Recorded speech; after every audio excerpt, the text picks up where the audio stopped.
You've got a cruise booked, and your exciting sailing adventure awaits in the coming days or months. But does this mean that you're all set? Well, not exactly. There are some important aspects to consider and plan for, especially if this is your first time cruising.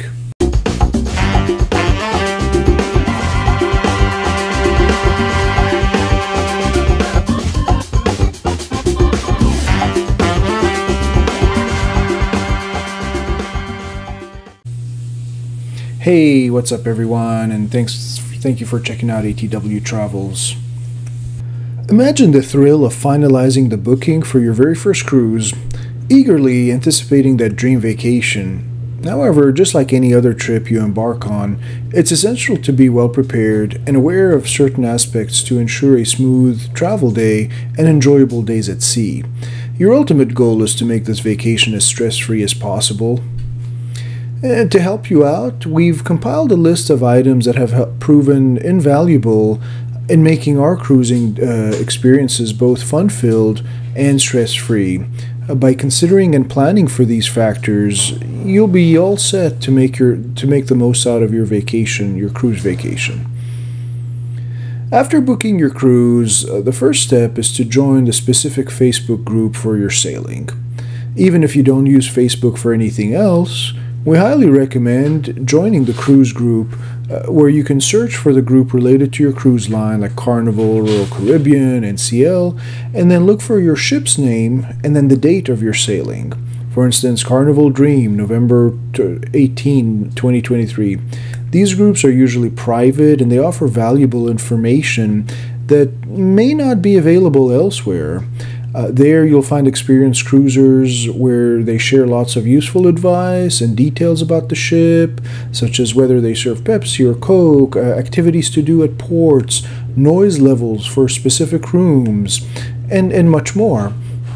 So if you're new to cruising, this is a great opportunity to ask any questions or share your concerns and get first-hand answers from experienced travelers. The second thing that you should do is to download the travel app for your cruise line. For Carnival, for instance, it's called the Hub app, and this app will be used to give you a countdown of how many days and hours you have before your next cruise. It'll also be very helpful and useful once you are on the ship, and will have information on the activities happening for the day, which restaurants are open, making dinner reservations, and so forth. You won't have all the functionality before you board, but it's highly recommended that you download the app before you get on the ship so that you won't forget about it later. The third thing that we recommend, and we have found to be very helpful, is to get familiar with the layout of the ship.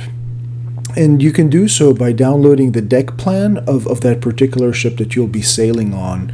You can usually find those on the main website for the cruise line, and you'll be able to see your room, see what's next to it, what's above it, what's below it, how close is it to the elevators or stairs, where are the restaurants located, the gym, the spa, and so forth.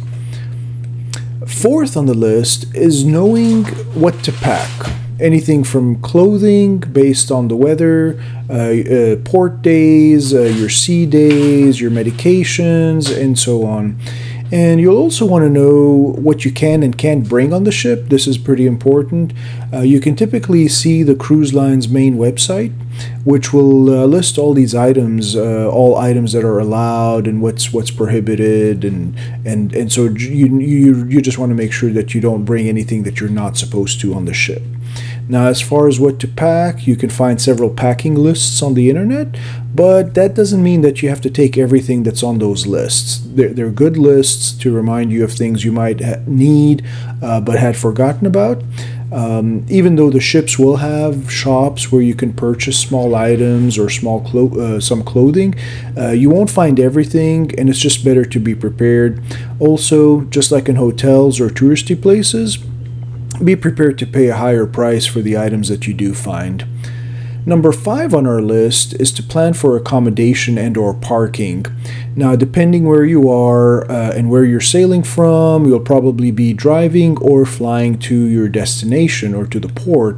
And so you want to take into consideration any hotel stays, parking costs associated with the cruise, and any other additional expenses. For us, we're very lucky and fortunate that we are in San Antonio, and we're only a 4-hour drive from the cruise port in Galveston. So technically, we could drive the morning of our cruise if we needed to, but we like to stay at a hotel the night before so that we're not stressing the day of. There might be construction on the roads or accidents or other closures. So we just leave the night before, book a hotel for the night, and then we'll then book parking at the port. Now, some hotels, they will let you keep your car there for the duration of your cruise. You would just need to find out directly from the hotel where you plan to stay. Now, if you're not within driving distance, then that means that you'll need to arrange for flights to and from the cruise port city. Even though we haven't flown to the cruise port, we have heard a lot of stories of people either missing their cruise because they flew in the day of and had delays flying in, or they missed their flights back home because the ship was late arriving into port. So just be cautious when booking flights, and try to give yourself some time by flying the day before the cruise leaves, and or flying back home the day after, or picking the last flight out of the day to avoid any of these situations. Number 6 on the list is budgeting, and budgeting is a big one. You want to make sure you take into consideration any additional costs that you might incur during your cruise. We talked about possible airfare, hotel, and parking, but you also have additional possible expenses such as tips, drinks, souvenirs, casino money, specialty dining, spa treatments on the ship, excursions, or just miscellaneous purchases.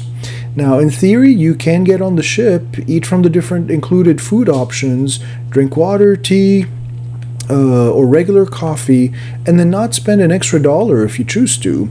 But you can also decide to have alcoholic beverages, sodas, have dinner at one of the paid restaurants or specialty restaurants, buy souvenirs, get some excursions, or gamble at the casino. Now, as far as tipping, when you paid for your cruise, you probably prepaid the tips, and it was included in your final fare. Tipping is a topic that seems to have a lot of people divided, and some people, they don't wish to tip at all. Some people believe that if they prepaid the tips, they're not required to tip again once on the ship. And there are some that prepay the tips but still feel the crew goes far and beyond, and they'll tip extra on the ship. Now, this could be for the room steward, the wait staff in the main dining rooms. We are part of the third category because we just see how hard the staff works, and they're amazing at what they do, so we just think they deserve the extra tips, but really it's all a personal choice on how you feel. As part of budgeting, number 7 on our list has to do with prepaying for additional services or packages, such as your drinks package, internet, or spa. Now, you don't have to get any of these, but again, you just want to plan for in case you do want to use internet or drinks package. Number 8 on our list has to do with excursions. A lot of people think that you have to do an excursion and that it has to be booked through the cruise line directly. Now, neither of these is correct. You have the flexibility to do whatever you choose, and you can choose to stay on the ship during the port days and not get off at the port. Or you can go to the port and not buy any excursions, but just shop or walk around in the port area.